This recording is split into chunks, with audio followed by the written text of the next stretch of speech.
اختر علیمی نہ تو ان کو یہ سمجھ میں آیا وہ قرآن مجید کی آیہ مبارکہ ہے، کیونکہ ان کو قرآن مجید کی تلاوت کی توفیق ہی نہیں ملتی ہے۔ حقیقت یہ ہے کہ قرآن مجید سے ان کا کوئی تعلق نہیں ہے، انہوں نے صرف اہل بیت ہی کو نہیں، انہوں نے قرآن مجید کو بھی۔ بنگلور مناظرے کے بعد مفتی شہزاد عالم صاحب سے جب بات ہوئی تو انہوں نے کہا ہم مناظرے کے لیے کبھی بھی تیار ہیں اگر یہ لوگ تیار ہوں، لیکن جس طرح سے یہ رافضی، یہ گستاخ امیر معاویہ شرائط مناظرے میں ذلیل و خوار ہوئے، اسے دیکھ کر لگتا ہے یہ کبھی نہیں آئیں گے۔ اور قاری حسن تو 5 گھنٹے کے مناظرے میں 3 گھنٹے کچھ بول ہی نہیں سکا، مانو جیسے اس کی جان ہی نکل گئی ہو، اور اب یہ بل میں بیٹھ کر ویڈیو کے ذریعے سفید جھوٹ اگل رہے ہیں۔ ناظرین، ان کی باتوں میں بالکل مت آنا، نہ ہی ان کے جھوٹ پر یقین کرنا۔ مفتی شہزاد عالم صاحب مناظرے کے لیے ہر وقت تیار ہیں، اور آپ ان کے جھوٹ کو سن کر بے شمار لعنت کمنٹ میں ضرور بھیجیں۔ پتہ کیسا ان کا حقیقت میں قرآن مجید سے بھی کوئی واسطہ نہیں ہے، اور ہو بھی نہیں سکتا ہے۔ جس کے دل میں بغض اہل بیت ہے، جس نے اہل بیت کے دامن کو چھوڑا ہے، اس نے قرآن مجید کو بھی چھوڑ دیا ہے۔ اس لیے کہ میرے آقا علیہ الصلوۃ والسلام نے فرمایا کہ ان اللطیف الخبیر اخبرنی انہما لن یفترقا حتی یرد علی الحوض،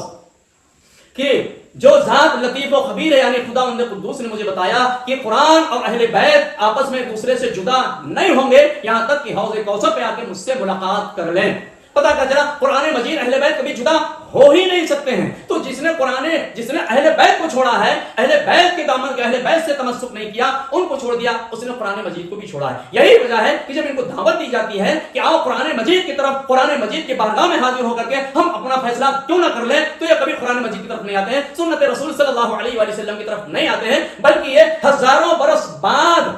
بنائی گئی اصطلاحوں کا سہارا لے کر کے نعوذ باللہ من ذالک قرآن مجید کے معنی کی تعین کی کوشش کرنا چاہتے ہیں۔ بالکل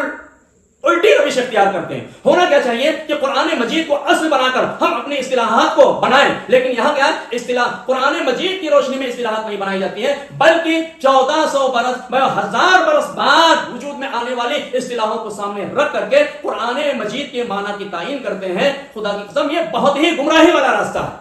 آقا علیہ السلام نے فرمایا تھا انی تارکم فیکم الثقلین ما ان تمسکتم لن تضلوا کتاب اللہ و عترتی، میں تمہارے درمیان قرآن اہل بیت کو چھوڑ کے جا رہا ہوں، ان سے تمسک کرتے رہنا، ان سے فیصلے کراتے رہنا، اور جب تمہارے مابین کوئی اختلاف ہو جائے تو ان کی بارگاہ میں حاضر ہونا۔ اللہ کہہ رہا ہے، رسول صلی اللہ علیہ وآلہ وسلم فرماتے ہیں اختلاف کی صورت میں اہل بیت اور قرآن سے رجوع کرنا ہے، لیکن مولوی صاحب کہہ رہے ہیں کہ اختلاف کی صورت میں قرآن مجید کی طرف نہیں جانا بلکہ شخصیات کی طرف آنا ہے۔ یہ بہت بڑی گمراہی ہے، یہ بدعت ہے، اور یہ دین میں ایک نیا طریقہ ایجاد کرنا ہے۔ لہذا ہمیں ہر معاملے میں قرآن مجید اور سنت رسول صلی اللہ علیہ وآلہ وسلم کو اپنا آئیڈیل رہنما اور رہبر تسلیم کرنا چاہیے۔ یہی حق کا راستہ اور یہی صراط مستقیم ہے، اسی میں امت مسلمہ کی نجات اور اسی میں امت مسلمہ کی فلاح و بہبودی ہے۔ اللہ رب العزت کی بارگاہ